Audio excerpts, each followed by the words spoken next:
Australia's problem. That's Bangladesh's problem. That has nothing to do. We're doing great over here. Yeah, there's some homelessness over there. Oh, my reproductive rights are being, denied at an alarming rate. But you know what?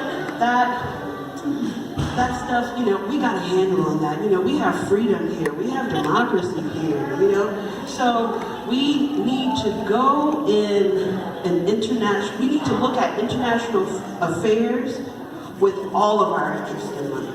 Because, once again, when any working woman is lifted up, we are all lifted up.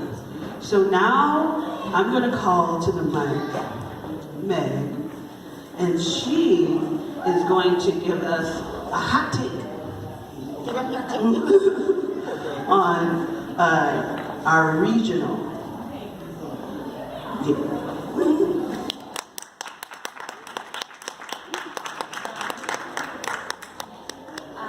I guess I'd like to start by saying that the South has a really rich history of resistance, particularly amongst Indigenous, Black, and migrant women, that I only first began to dive into in this past week, that I'm looking forward to diving into even further after this. And to acknowledge that we are on stolen land and that Indigenous women were the first to fight against exploitation and Southern colonialism here in the South. So, as of 2014, the South was home to 55.5 million of the country's 162 million women and girls. That's over 1/3 of the nation's women's population. And we have some of the lowest wages in the entire country, with the South bringing in extremely high profits, New Orleans particularly with the hospitality industry bringing in over $7.8 billion a year. We have some of the lowest wages still. And New Orleans as a whole bringing in billions in profits through oil and natural resources, where women are over 50% of the workforce here in the South, and we aren't seeing any of those profits.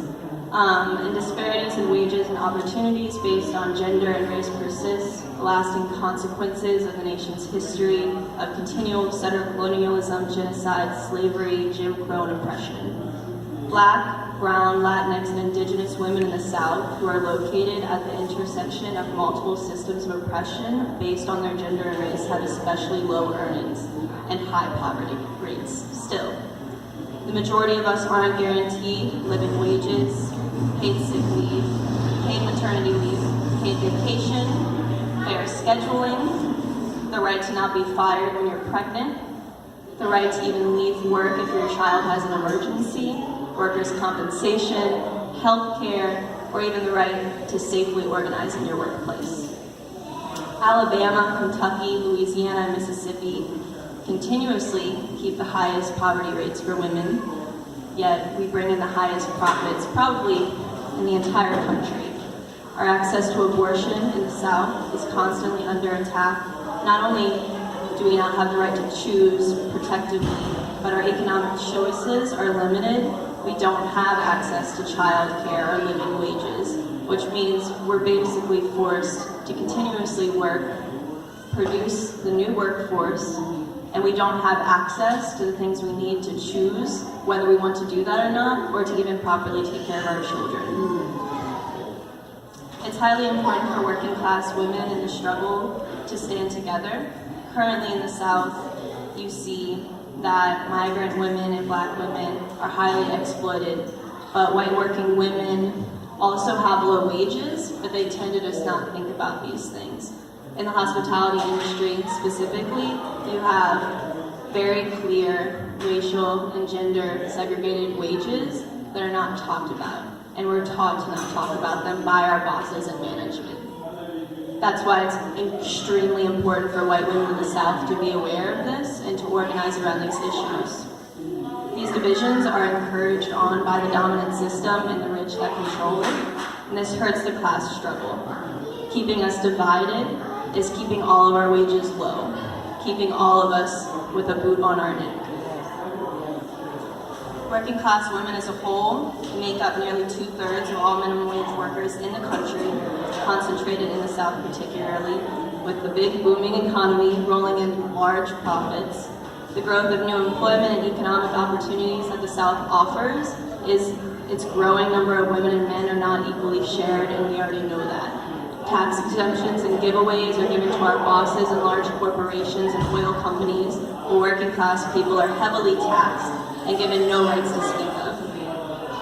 Working class people in the South are working to produce all this wealth, pay more taxes than the companies coming in to extract profits, and our taxes are still not getting used to better our communities, to raise wages, to fund education, job development, early childhood education, child care infrastructure in our communities, or public transportation, but instead used to fund cops, incarcerate poor people, particularly Black, brown, and migrant people, and to bomb other poor people overseas.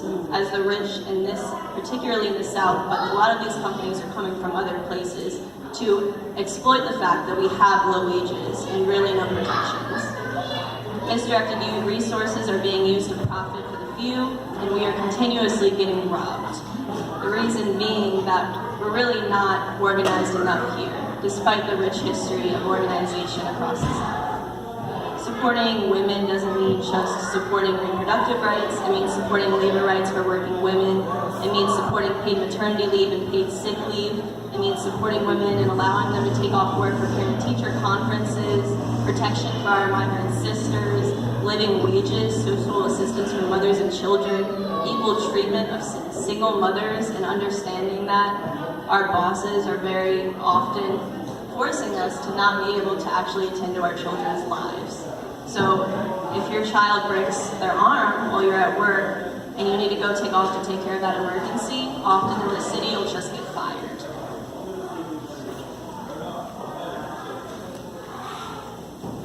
Just a little bit of history of women in the South organizing. The very first union organized in Mississippi was by Black women in the domestic industry. Their organization was called the Washerwomen of Jackson. They sent a resolution to the mayor in Jackson saying that they were all going to be demanding the exact same pay. So despite the fact that they were in, isolated areas, not exactly all on a factory floor together, they were meeting in their communities and figuring out how to organize for equal pay. That way it wasn't just a divide and conquer tactic, which you see throughout so many industries, particularly in the hospitality industry today. This was an important development, but this was just a very small piece of a long struggle of Black women in the South organizing for decent pay and away from slavery and Jim Crow segregation. Nanny Washburn was a white Southern woman, a textile worker, and she helped to organize mill workers. I can't even remember exactly what time that was. It was a very long time ago. But she really advocated for solidarity between Black and white workers in the South, which we still have an extreme need for today, as many things have not changed. She was an active communist organizer in Atlanta, Georgia, and shortly after, in 1934, textile workers across the southern United States went on strike, demanding better pay and safer working conditions. Another example is in West Virginia's teachers' strike recently. They went on strike to demand higher pay. They got a 5% raise, but recently in February, they went on strike again and opposed the charter school system. And they were trying to open up 7 new charter schools, and this is majority women in these unions, and they shut it down long enough to actually make sure the charter school system did not continue in West Virginia. Yes.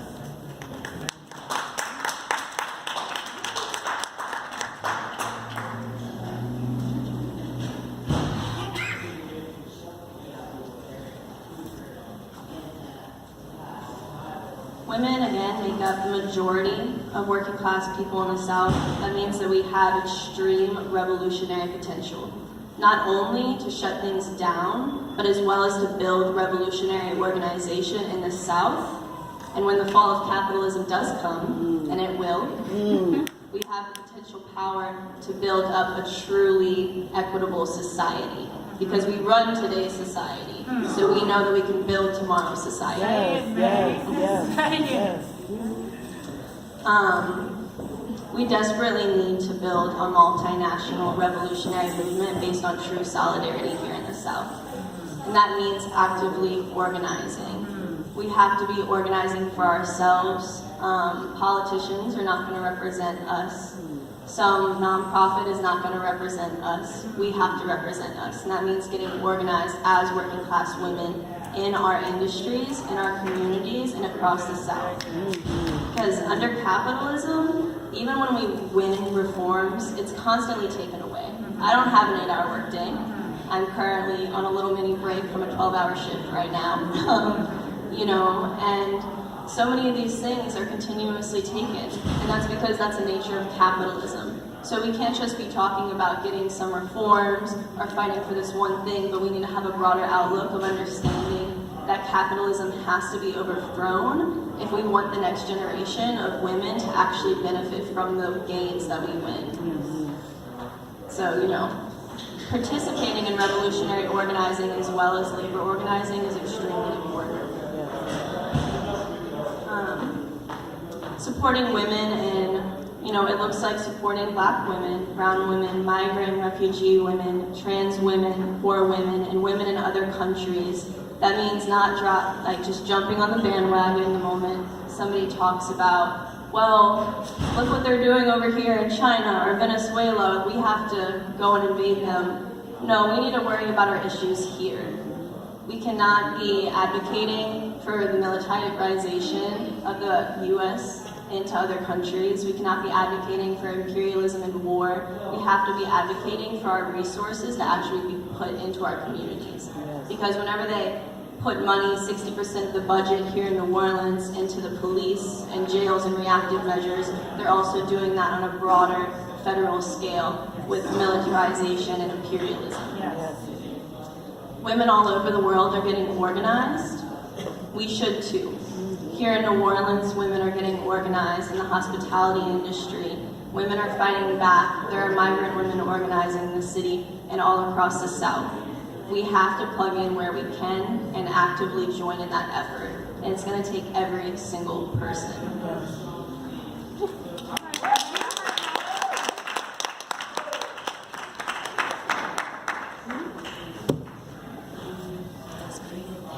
I really had no time to write it. Again, that's that common thread of people are doing the work. People are organizing. People are injecting themselves into struggle, not just on the, in the landscape of the internet.